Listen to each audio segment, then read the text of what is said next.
ગુજરાત પ્રદેશ ભાજપ પ્રમુખ જગદીશ વિશ્વકર્મા પંચમહાલ જિલ્લા પ્રવાસે વહેલી સવારે પાવાગઢમાં મહાકાળીના દર્શન કર્યા બાદ તેઓએ કાલોલના મલાવ ખાતે કાર્યકર્તા સંમેલનમાં હાજરી આપી અને સંબોધન કર્યું, જેમાં તેઓએ આગામી ચૂંટણી માટે તૈયાર થઈ જવાની હાકલ કરી, સાથે જ કોંગ્રેસ પર નિશાન સાધ્યું અને આકરા શાબ્દિક પ્રહાર પણ કર્યા। કાર્યક્રમ બાદ સ્થાનિક પેજ પ્રમુખને ત્યાં જગદીશ વિશ્વકર્મા સહિત ધારાસભ્યો અને સંગઠન અગ્રણીઓએ ભોજન કર્યું હતું। વેળાએ ધારાસભ્ય ફતેહસિંહ ચૌહાણે જાતે વહાલપૂર્વક પોતાની હાથે પ્રદેશ પ્રમુખને પીરસીને હિતપૂર્વક જમાડ્યા હતા। કોંગ્રેસના મિત્રો કદાચ તમારા દ્વાર પર ભૂલે ચૂકે આવી જાય તો એક વખત પૂછો કે 60 વર્ષ સુધી તમે દિલ્હીમાં રાજ કર્યું, તમે ભારતની જનતા માટે કે મારા ભોળા આદિવાસી ભાઈ બહેનો માટે કે અન્ય પ્રજા માટે તમે શું કામ કર્યા? માત્ર ને માત્ર છેતરવાના કામ, માત્ર ને માત્ર ભરમાવાના કામ, ખોટી યાત્રાઓ કાઢવી, મોટા મોટા ભાષણ કરવા અને વિકાસના નામે સરવાળો મારો તો ઝીરો મીઠો। બાળ તસ્કરી કેસમાં મોટા ખુલાસા, વધુ 2 આરોપીઓની હકીકત આવી છે સામે। દાંતાના રહેવાસી 2 વ્યક્તિઓના નામ આવ્યા સામે। ગોવિંદ ગમાર અને પ્રભુ દેવરાનું નામ સામે આવ્યું છે। ક્રાઇમ બ્રાન્ચે અગાઉ 4 આરોપીની કરી હતી ધરપકડ। હૈદરાબાદના નાગરાજને આપવાનું હતું બાળક। યુનુસની પૂછપરછમાં બંનેના નામ આવ્યા સામે। યુનુસનો અગાઉ કાલુપુરમાં ગુનો હતો, જે બાદ ગોવિંદ અને પ્રભુએ સંપર્ક કર્યો હતો। વંદનાએ 3.60માં હિંમતનગરથી બાળક ખરીદ્યાનો ખુલાસો। બાળક 4 લાખમાં નાગરાજને આપવાનું હતું। ક્રાઇમ બ્રાન્ચે બાળકના માતા પિતાની શોધખોળ હાથ ધરી છે। ગોવિંદભાઈ લુંબાભાઈ ગમાર અને એક પ્રભુભાઈ દેવરા, આ 2 આરોપીઓની સંડોવણી ધ્યાન ઉપર આવેલ છે, જેને ઝડપી લેવા ચક્રો ગતિમાન કર્યા છે। અમારી ટીમો કાર્યરત છે। જે બંને આરોપીઓ ગોવિંદભાઈ અને પ્રભુભાઈ, આ બંને બનાસકાંઠા જિલ્લાના દાતા તાલુકા વિસ્તારના રહેવાસી છે। આ ઉપરાંત હૈદરાબાદના એક નાગરાજને જે બાળક આપવાનું હતું એવી પણ હકીકત ધ્યાન ઉપર આવેલ છે, જેને પણ સત્વરે ઝડપી લેવા અમારી ટીમનો એક્શન પ્લાન જાહેર। 26 ફેબ્રુઆરીથી 18 માર્ચ સુધી યોજાશે બોર્ડની પરીક્ષા। રાજ્યમાં કુલ 15.27 લાખ વિદ્યાર્થીઓ આપશે બોર્ડની પરીક્ષા। ધોરણ 10માં 9.07 લાખ વિદ્યાર્થીઓ પરીક્ષા માટે નોંધાયા। ધોરણ 10માં 3243 બિલ્ડિંગમાં 1006 સેન્ટર પર પરીક્ષાનું આયોજન। ધોરણ 12 સામાન્ય પ્રવાહમાં 5.01 લાખ વિદ્યાર્થીઓ આપશે પરીક્ષા। ધોરણ 12 વિજ્ઞાન પ્રવાહમાં 1.19 લાખ વિદ્યાર્થીઓ નોંધાયા। આ વખતે પ્રથમવાર દિવ્યાંગ વિદ્યાર્થીઓને મળશે વિશેષ છૂટ। 5070 દિવ્યાંગ વિદ્યાર્થીઓ આપશે પરીક્ષા। દિવ્યાંગ વિદ્યાર્થીઓને કલાક દીઠ 20 મિનિટ વધુ મળશે। દિવ્યાંગોને 3 કલાકના પેપરમાં વધારાનો 1 કલાક મળશે।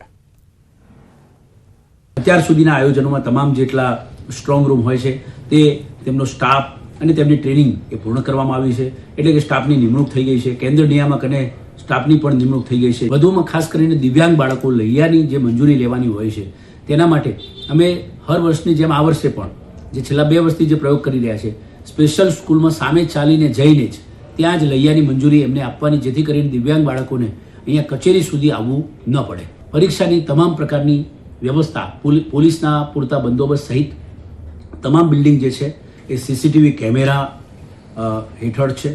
એટલે મહામંત્રી ડોક્ટર પ્રશાંત કોરાટ ડાંગ જિલ્લાના પ્રવાસે। ગુજરાત ભાજપના નવા સંગઠનની જાહેરાત બાદ નવસારી અને ડાંગ જિલ્લામાં કાર્યકરોની નારાજગી આવી છે સામે। નવસારીમાં જલાલપોર મંડળના કેટલાક હોદ્દેદારોએ આપ્યા રાજીનામા। ડાંગ જિલ્લાના સુબીર તાલુકા મંડળની નારાજગી ગાંધીનગર સુધી ફરિયાદ થઈ છે। ભાજપ પ્રદેશ મહામંત્રી અને દક્ષિણ ઝોન પ્રભારી ડોક્ટર પ્રશાંત કોરાટે કહ્યું કે નારાજગી દૂર કરવામાં આવશે। જલાલપોર અને સુબીરના નારાજ કાર્યકરોને સાંભળીને નારાજગી દૂર કરી પાછા કામે લગાડવામાં આવશે। નવસારીની અંદર અને સુબીરની અંદર જે કાર્યકર્તાઓએ જવાબદારી મળી છે અને જે રાજીનામું આપ્યું છે એ પાર્ટીના જ કાર્યકર્તા છે। એ કાર્યકર્તાઓને ક્યાંક ને ક્યાંક કંઈ નારાજગી હોય તો એમને સમજાવીને પાછા કામે લગાડવાની જવાબદારી પણ પાર્ટીના કાર્યકર્તા તરીકે મારી પણ છે, અને અમે એ લોકોને જે પ્રશ્નો હશે સાંભળીને કામે લાગે એ પ્રકારના પ્રયાસો કરીશું। સાંસદ મયંક નાયકની રાજ્યસભામાં રજૂઆત। ગાંધીનગર, હિંમતનગર, શામળાજી, જયપુર, દિલ્હી વચ્ચે વંદે ભારત સ્લીપર ટ્રેન શરૂ કરવા માંગ કરાઈ છે। ગાંધીનગરથી હિંમતનગર, શામળાજી, ઉદયપુર, જયપુર થઈને દિલ્હી વચ્ચે વંદે ભારત ટ્રેન સેવા શરૂ થાય તો પ્રવાસનને વેગ મળવાની સાથે સાથે દિલ્હીની કનેક્ટિવિટી મળશે। ઉદયપુર પર્યટન સ્થળ છે, શ્રીનાથજી ધાર્મિક સ્થળ સુધી ટ્રેન સેવાનો લાભ મળે। સાબરકાંઠા જિલ્લામાં પરિવહન ક્ષેત્રે આ ટ્રેન સેવા મહત્વપૂર્ણ સાબિત થઈ શકે। यदि गांधीनगर से दिल्ली के बीच में हिम्मतनगर, शामलाजी, उदयपुर, जयपुर मार्ग से स्लीपिंग वंदे भारत एक्सप्रेस का संचालन किया जाए तो इससे उत्तर गुजरात के साथ साथ दक्षिणी राजस्थान को सीधी, तेज एवं सुरक्षित दिल्ली कनेक्टिविटी मिलेगी। મુખ્યમંત્રી ભૂપેન્દ્ર પટેલ સાણંદ જિલ્લાની મુલાકાતે આણંદ અમૂલ ડેરીએ સહકારી ક્ષેત્રે સ્થાપ્યો નવો કીર્તિમાન એઆઈ આધારિત નવી ટેકનોલોજીનું પ્લેટફોર્મનું લોકાર્પણ રાજ્યના મુખ્યમંત્રીના હસ્તે અમૂલ એઆઈ સહાયક સરલાબેનનું ઉદ્ઘાટન લાખો દૂધ ઉત્પાદકોને પશુપાલકોને 24/7 માર્ગદર્શન મળશે પશુ આરોગ્ય રસીકરણ ખોરાક અને સંવર્ધન અંગે એઆઈ સહાય પૂરી પાડશે અમૂલની આધુનિક આઈટી સિસ્ટમ સાથે પ્લેટફોર્મ સંકલિત કરવામાં આવ્યું છે ગુજરાતના 36 લાખથી વધુ દૂધ ઉત્પાદકોને મળશે સીધો લાભ ડેરી ક્ષેત્રમાં ટેકનોલોજીથી આવક અને ઉત્પાદન વધારવાનો અમૂલનો પ્રયાસ પીછવી ગામે શાળામાં શિક્ષકો વચ્ચે બબાલ થઈ છે પ્રિન્સિપાલ અને શિક્ષિકા વચ્ચેના વિવાદથી મચ્યો છે હોબાળો રોષે ભરાયેલા ગ્રામજનોએ શાળાને તાળાબંધી કરી વિરોધ નોંધાવ્યો તાળાબંધીની ઘટના બાદ શિક્ષણ અધિકારી તાત્કાલિક દોડી આવ્યા ગામ લોકો અને શિક્ષણ અધિકારી વચ્ચે યોજાઈ બેઠક તમામ શિક્ષકોની બદલી ન થાય ત્યાં સુધી અસહકારની ચીમકી છે બદલી નહીં થાય ત્યાં સુધી બાળકોને શાળાએ નહીં મોકલાય શાળાના વિવાદમાં વિદ્યાર્થીઓના શિક્ષણ પર પડી રહી છે અસર ચર્ચા કરવામાં આવતા શાળાઓમાં શિક્ષકો વચ્ચે સમાધાન થઈ ગયેલું હતું પરંતુ ગામ લોકોએ આજે શાળા 11 વાગે શાળાનું તાળું ખોલેલું ન હતું અને ગામ લોકોએ કોઈ બાળકોને મોકલેલું ન હતા જેવી મને ખબર પડી કે ભાઈ શાળામાં તાળાબંધી થયેલી છે અને શાળાના ગામ લોકો શાળાને તાળું ખોલવા દેતા નથી તો મેં આવીને પછી શાળાનો કેમ્પસ ખોલાવરાવેલું હતું ગામ લોકોની રજૂઆત સાંભળી છે અને ગામ લોકો શિક્ષકો વિરુદ્ધ ઘણા બધો અસંતોષ પણ છે વસ્તી ગણતરીમાં શિક્ષકોને ન જોડવા શિક્ષક સંઘની રજૂઆત શિક્ષકો પાસે બિન શૈક્ષણિક કામગીરી ન કરાવવા ઉગ્ર માંગ છે વસ્તી ગણતરીની કામગીરીથી બાળકોના અભ્યાસ પર પડશે અસર બીએલઓ અને વસ્તી ગણતરીની માટે વૈકલ્પિક વ્યવસ્થા કરો મુખ્યમંત્રી અને ચૂંટણી પંચને શિક્ષક સંઘે રજૂઆત કરી છે આધાર કાર્ડની જેમ બીજી એજન્સીને કામગીરી સોંપવા માંગ કરાઈ છે ફેબ્રુઆરીમાં વસ્તી ગણતરી અને પરીક્ષાઓ સાથે આવતા ચિંતા શિક્ષણ બગડતું અટકાવવા સરકાર યોગ્ય નિર્ણય લે તેવી માંગ કરવામાં આવી છે